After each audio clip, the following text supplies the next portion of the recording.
All right. Well, we got some good news to talk about. Gators get their tight end, Amir Jackson. Hey, he commits to the Gators right here on this Saturday. Let's get down to it right here on Gators Breakdown. Gators Breakdown, because there's never a dull moment in Gator Nation. Oh, never a dull moment for sure. I mean, if you're watching on YouTube, hey, you probably just watched me in another video. It was bad news. Austin Simmons flips to Ole Miss, but hey, we got some good news right here to talk about, right on the heels of that, by the way. So I don't know if that was planned or not. You got some bad news, PR move to get some good news. Well, hey, let's enjoy it right here anyway. Tight end Amir Jackson. He commits to the Florida Gators tight end position, one of the best tight end prospects in the country from right up the road in Georgia. Well, now he commits to the Florida Gators. So big time pickup, especially after Walter Matthews, of course, last week, one of the other top targets for the Gators. It was going to be a Florida USC battle. He visits USC, felt good about that one, visits Florida. Florida was feeling good about that, but hey, he commits to USC, but Florida gets just as good as far as rankings go, tight end right here with Amir Jackson. So everybody hit that like button, hit that subscribe button. Another, as I said, if you're watching YouTube, you know I just did the Austin Simmons episode, but welcome back right here just a few minutes later to break down the commitment of Amir Jackson. Like button, subscribe button. That's subscribe. You can also do it on your favorite podcast platform. Leave a comment right here on this. Get at the tight end position for the Gators and Gators Breakdown Plus. Hey, commercial free episodes right there on Gators Breakdown Plus, and also access to the Discord server for Gators Breakdown Plus members. But hey, this is a good one, so let's get into it. Gator Nation, let's go. We got to commit, and it is Amir Jackson. On the 24/7 Sports Composite, he is a 4-star. He is the 108th overall prospect in the country. You're basically a top 100 player here. The 8th ranked athlete. There you go. So just the athlete here, a very athletic tight end. They got him listed as an athlete right here. 4-star on the 24/7 Sports Composite, 108 overall, 8th ranked athlete, 24/7 Sports. Very high, very, very high on one Amir Jackson. The On3 Composite or the On3 Industry Rankings also has Amir Jackson as a 4-star, 130th overall, the 10th ranked tight end in the country from Portal, Georgia, right south of Savannah. So if you're on 95 and you're driving up, you'll see those polar exits right there, right around the Savannah area. So good. Look, remember when we went back in February and we turned the page and started looking at this recruiting class, the state of Georgia was absolutely loaded in tight end prospects. The Gators had to get one. I mean, absolutely had to get one here. And Russ Callaway, with those Georgia connections, Callaway has a lot of Georgia connections, with the Valdosta State connection there. So that's got to pay off, especially with this position group being so loaded in the state of Georgia. That is his position group now. Time to pay off. And one does right here with Amir Jackson, 6'3", 223-pound tight end. 22 catches for 428 yards and 4 touchdowns last season. He was good for an average of 19.4 yards a catch. He also made an impact at safety. That's where the athlete on the 24/7 Sports Composite comes in. Made an impact at safety where he had 71 tackles, 2 forced fumbles, and an interception. So right here, I mean, you're getting some great length at the tight end spot. He just jumps off the field with his ability to get up and make a catch. Plays the ball really, really well in the air. This is a player that you throw it up with confidence that he's going to be the one to come down with the ball. He's got a basketball background as well. That's where that athlete comes into play. He shines in that area to go up and be able to get that ball. Using that basketball background.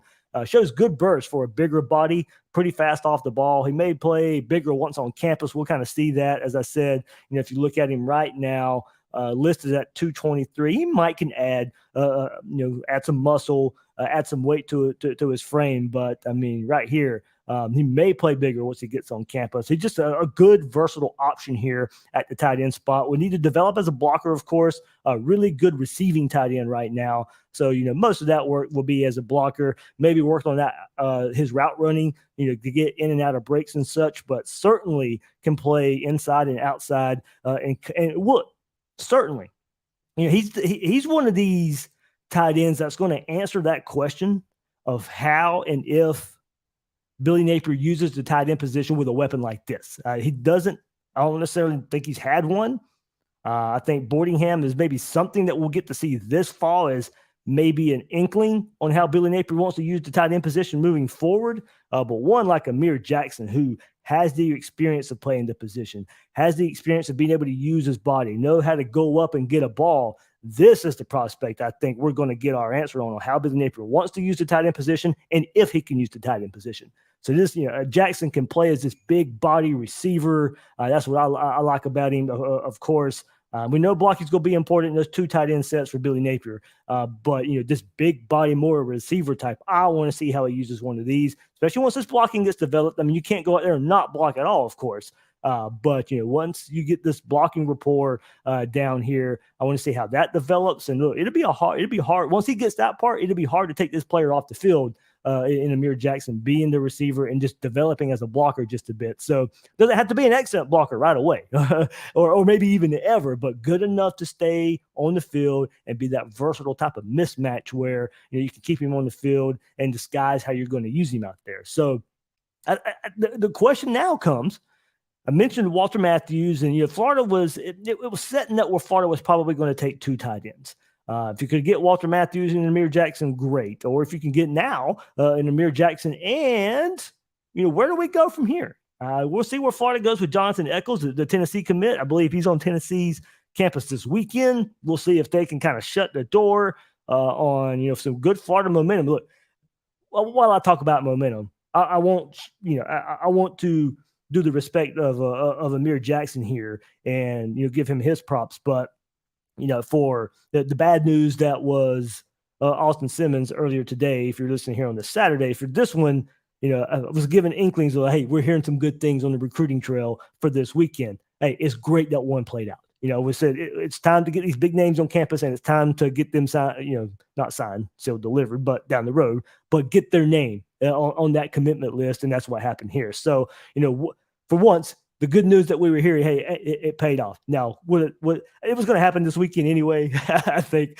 but was it sped up because of the PR move of the Austin Simmons bad news? But great to get the good news here, and one that we heard coming in that Florida was trending for really well. Not like Walter Matthews, where we heard last week.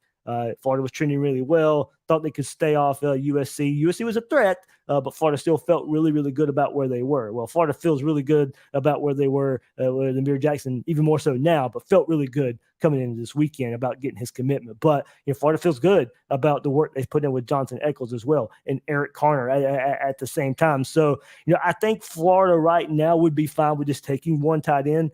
We'll see coming down the road if they'll take two. I think that we'll probably get a little bit more information off of that this weekend. But Caleb Odom, the big body receiver, Florida would be recruiting him as. I'll still include him in here because I know you guys bring him up a lot when we're talking to tight end position. I still think Alabama's the team to watch out for there. But Jonathan Eccles just mentioned he's another top 100 tight end committed to Tennessee right now. He's pretty much, as far as rankings go, right in line with what Amir Jackson is. So could Florida get both those guys in the fold, two top 100 tight ends? And as I mentioned, Tavion Galloway, the recent decommit from LSU. We'll see. He posted that picture of him and Billy Napier the other morning on social media. See if that means anything. 245 overall on 24/7, 306 overall on 3. And then Eric Carner, of course, the Illinois tight end. Iowa seemed to be the school to beat till he visited Florida. I think Florida put themselves firmly in the mix there for Eric Carner. So what to watch here, at least for the tight end position, is to see if Florida will add anybody right here to Amir Jackson. So, and some more storyline, for as far as that goes. It was thought to be a one-time battle here for the Puller Georgia native, and of course, Georgia has a lot to sell. Brought in 2 tight ends last cycle, already has 2 this cycle as well. So once Georgia started filling up here at tight end, they would have taken Amir if he probably wanted to commit a few weeks ago. I think they like what he brought to the table too. Now, Georgia does have the number 1 overall tight end committed in the country, but maybe put Amir with him. So, but no, right now, earlier on, it was thought to be a Florida-Georgia battle, but this one just kind of timed out well for Florida. Georgia filling up a bit at the tight end position, Florida needing a tight end of this magnitude. So it just kind of works out, So of course Georgia can process if they need be. I don't think that's going to happen here, but good pickup here for the Gators to be able to go into the state of Georgia. I know Auburn was trying to make a move here late as well for Amir Jackson. Maybe if they could get into there and Hugh Freeze can sell him. But right now, as we can say, we can sit here and celebrate a commitment of Amir Jackson being a tight end commit for the Florida Gators. So, all right, big news. I mean, that's good news. Good news right here. Finally, some good news. I think we can jump on board with here. Russ Callaway, as I said, Florida's had a tight end position coach change, and he was going to have to go reassess the board and go get his tight end. Good for him to be able to go in that state of Georgia that he knows so well, and be able to go and sell him on that. So, just 4-star tight end, latest to pull the trigger for the Gators, and that was just really, really, really big need of good news, especially at a position in there. I'm ready to see the two tight ends on the field a lot for Billy Napier. How's he going to use one that has some athleticism? I'm ready. I'm ready to see it, and we'll get our answer here. Amir Jackson is going to give us our answer if Billy Napier's willing to use a tight end like this, willing to get this guy the ball 5 times a game, especially if he's a mismatch here. So, we're going to get our answer, I think, in the coming years. Hopefully that, DJ Lagway, a high-profile quarterback, Amir Jackson as a tight end, of how Billy Napier can utilize these tight ends in the passing game. So, of course, Jackson, he's a 10th ranked commit he's the number 10 commit for the Gators right now. 10th commitment for the Gators so far. Hopefully the Gators add on that this third official visit weekend as it goes through and wraps up. Well, as I said, I think Gator Nation needs some good news, wants some good news with some recent bad news. Hopefully we get some more good news on the way of recruits and them choosing to play for the Gators. But all right, that will do it right here. It may not be the last time you see me here on this Saturday. It will be for a little while. I got to head out of the house for a little while. I'm a little behind on some things. So, but guys, of course, if I could, I was going to throw this episode out for you. So hit that like button, hit that subscribe button. Some really, really good news here. So you like it for the ability to bring you the news. Like it because it is good news right here on Gators Breakdown. And guys and girls out there, thank you for joining me for this episode.